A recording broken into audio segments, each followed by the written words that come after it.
ಟೆಂಪಲಿಂದ 29 minutes 8 kilometre ohm beach ಇದೆ. So ಅಲ್ಲಿ ಹೋಗ್ತಾ ಇದ್ದೀವಿ.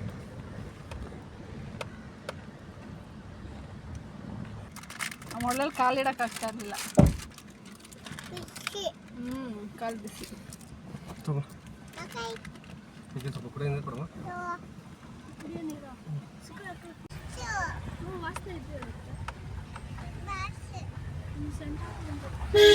ಓಮ್ ಬೀಚಿಗೆ ಬಂದ್ವಿ. ಇಲ್ಲಿ ಬೋಟಿಂಗ್ ಎಲ್ಲ ಇರಲಿಕ್ಕೆ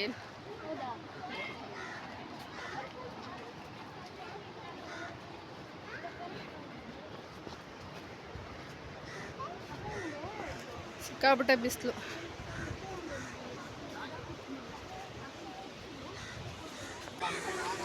ಇಲ್ಲೆಲ್ಲ ಈ ಥರ ಬಣಿಗಳ ಶಾಪ್ಗಳಿರ್ತವೆ.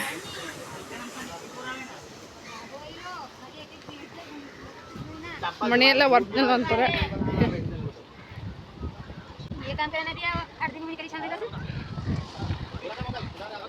ಇದೆ ಓಮ್ ಬೀಚ್.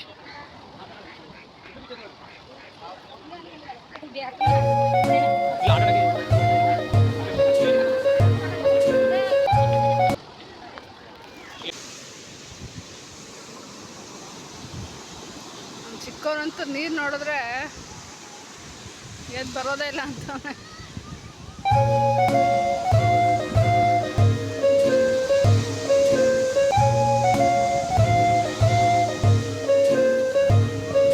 ಬೀಚೆಲ್ಲ ನೋಡಿ ಆಟಾಡಿ ಸೊ ಆಯಿತು. ಸೊ 2:30 ಆಗೋಯ್ತು ಟೈಮು. ಪ್ಯಾರಡೈಸ್ ಬೀಚು ಕವರ್ ಮಾಡೋಕ್ಕಾಗಿಲ್ಲ. ಸೊ ಯಾನಾಗ ಹೋಗೋಣ. ಯಾನ ಗುಹೆಗಳು ಆ ಥರ ಎಲ್ಲ ಇದೆಯಲ್ಲ, ವೆರೈಟಿಗಿದೆ ಪ್ಲೇಸ್, ಮತ್ತು ನೋಡೋಣ ಅಂಥೇಳಿ ಸೊ ಅಲ್ಲಿಗೆ ಹೊರಟ್ವಿ. ಇಲ್ಲಿಂದ 52 ಕಿಲೋಮೀಟರ್ಸ್ ತೋರಿಸ್ತಿದೆ. ಸೊ ಕ್ಲೋಸ್ ಆಗುತ್ತೆ 5 o'clock ಅಂತೇಳಿ ಹೊರಟ್ವಿ. ಸೊ ಊಟ ಮಾಡೋಕ್ಕಾಗಿಲ್ಲ. ಸೊ ಅಲ್ಲೇನಾದರೂ ಊಟ ಮಾಡೋಣ ಅಂಥೇಳಿ, ಲೇಟಾಗಿ ಹೋಗುತ್ತೆ ನಾವು ರೀಚ್ ಆಗೋದ್ರಲ್ಲಿ ಅಂಥೇಳಿ ಅಲ್ಲೇ ಊಟ ಮಾಡ್ಕೊಳ್ಳೋಣ ಅಂಥೇಳಿ ಹೊರಟ್ವಿ. ಇಲ್ಲಿಂದ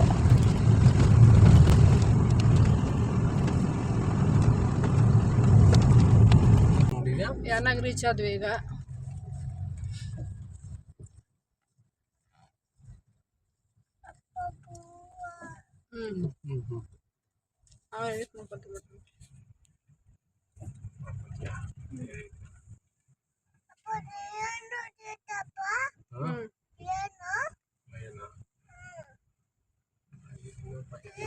ನಾವು ರೀಚ್ ಆಗೋದ್ರಲ್ಲಿ 5:10 ಆಗೋಗಿತ್ತು. ಸೊ ಅಲ್ಲಿ ಟಿಕೆಟ್ ತೊಗೊಂಡ್ವಿ ಫಸ್ಟು. ಸ್ವಲ್ಪ ಪರ್ಮಿಷನ್ ತೊಗೊಂಡು ಸೊ ಊಟ ಮಾಡ್ಕೊಂಡ್ವಿ. ಲೇಟಾಗಿ ಹೋಗಿತ್ತು. ಸೊ ಮ್ಯಾಗಿ, ಬ್ರೆಡ್ ಆಮ್ಲೆಟು ಎಲ್ಲ ಆರ್ಡ್ರ್ ಮಾಡಿ ಊಟ ಮಾಡಿದ್ವಿ. So ಸಿಕ್ಕಾಬಿಟ್ಟೆ costly. ಮ್ಯಾಗಿ ಒಂದು 70 ರೂಪೀಸು. ಸಿಕ್ಕಾಬಿಟ್ಟೆ ಮಳೆ.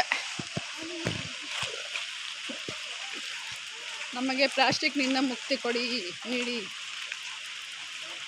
ದಾರಿ ಉದ್ದ ನೋಡಿ ಇದೇ ಥರ ಇರುತ್ತೆ, ಮತ್ತು ನೀರು ಹರಿತಾ ಇರುತ್ತೆ. ಸೊ 2 ಕಿಲೋಮೀಟ್ರ್ ನಡಿಬೇಕು. ಸೊ ನೀವೇನಾದರೂ ಪ್ಲ್ಯಾನ್ ಮಾಡ್ತಾನೆ ಚಿಕ್ಕ ಮಕ್ಕಳಿದ್ರೆ ಸಿಕ್ಕಾಬಿಟ್ಟೆ ಕಷ್ಟನೇ. ಸೊ ದಾರಿ ಸ್ವಲ್ಪ ಅಪ್ಪಾಗಿ ಗತ್ತಬೇಕು, ಸ್ವಲ್ಪ ಕಷ್ಟ ಆಗುತ್ತೆ. ಅರ್ಧ ಕಿಲೋಮೀಟ್ರಷ್ಟು ಸ್ಟೆಪ್ಸ್ ಇರುತ್ತೆ. ಸೊ ಆ ಸ್ಟೆಪ್ಸ್ಗಳನ್ನ ಹತ್ತಬೇಕು. ಸ್ವಲ್ಪ ಕಷ್ಟ ಆಯಿತು ಮಗು ಇರೋದ್ರಿಂದ. ವೀವ್ಸ್ ನೋಡಿ, ಬೆಟ್ಟಗಳೆಲ್ಲ ಎಷ್ಟು ಲಾಂಗ್ ಆಗಿದ್ರಾಗಿದೆ ಅಂತೇಳಿ. ಸ್ವಲ್ಪ ದೂರದಿಂದ ನಿಂತ್ಕೊಂಡ್ರೆ ಸಿಕ್ಕಾಬಿಟ್ಟೆ ಚೆನ್ನಾಗಿ ಕಾಣಿಸುತ್ತೆ. ಆ ಗುಹೆ ಒಳಗಡೆ ಎಲ್ಲ ಹೋಗ್ಬೋದಿತ್ತು ಬೆಟ್ಟದ ಮಧ್ಯೆ. ಸೊ ತುಂಬ ಸ್ಮೆಲ್ಲು ಮತ್ತು ಒಂಥರ ಇದಿತ್ತು. ಸೊ ನಾವು ಹೋಗಿಲ್ಲ.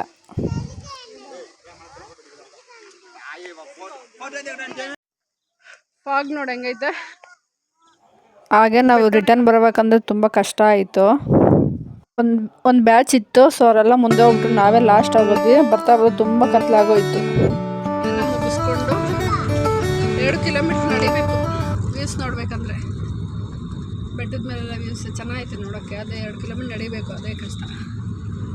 ಸೊ ಏನೋ ಮುಗಿಸ್ಕೊಂಡು ಈಗ 1 hour ಹೋಗೋಣ ಅಂದ್ಕೊಂಡ್ವಿ. ಬೋಟಿಂಗ್ ಬಿಡ್ತಿಲ್ಲ, ಅದೇ ಕ್ಯಾನ್ಸಲ್ ಆಗಿದೆ. ಅದಕ್ಕೆ ಈಗ ಉಡುಪಿಗೆ ಹೋಗಿ ಅಲ್ಲಿ ರೂಮ್ ತೊಗೊಂಡು ಸ್ಟೇ ಆಗಿ ಮಾರ್ನಿಂಗ್ ದರ್ಶನಕ್ಕೆ ಹೋಗೋಣ ಅಂತೇಳಿ ಉಡುಪಿಗೆ ಹೋಗ್ತಾ ಇದ್ದೀವಿ.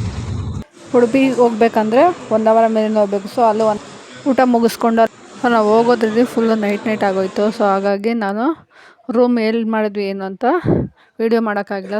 ಡೇ 3 ವ್ಲಾಗು ಕಂಪ್ಲೀಟ್ ಆಯಿತು. ಸೊ ಡೇ 4ದು ನೆಕ್ಸ್ಟ್ ಉಡುಪಿಯಿಂದ ಎಲ್ಲೆಲ್ಲಿ ಹೋಗಿದ್ವಿ ಏನು ಅಂತೇಳಿ ವೀಡಿಯೋ ಅಪ್ಲೋಡ್ ಮಾಡ್ತೀನಿ. ಇಂಟ್ರೆಸ್ಟ್ ಇದೆ ಚೆಕ್ ಮಾಡಿ. ಹಾಗೆ ಒಂದು ಫ್ಯಾಮಿಲಿ ನಿಮಗೆ ಇಂಟ್ರೊಡ್ಯೂಸ್ ಮಾಡ್ಕೊಡ್ತೀನಿ ಯಾರು ಏನು ಅಂತ. ನೆಕ್ಸ್ಟ್ ವೀಡಿಯೋ ನೋಡಿ. ನನ್ನ ವೀಡಿಯೋಸ್ ಎಲ್ಲ ನಿಮ್ಗೆ ಇಷ್ಟ ಆಗಿದೆ ಅಂತ ಭಾವಿಸ್ತೀನಿ. ಯಾರೆಲ್ಲ ನನ್ನ ಚಾನಲ್ ಸಬ್ಸ್ಕ್ರೈಬ್ ಈಗಲೇ ಸಬ್ಸ್ಕ್ರೈಬ್ ಮಾಡ್ಕೊಳ್ಳಿ.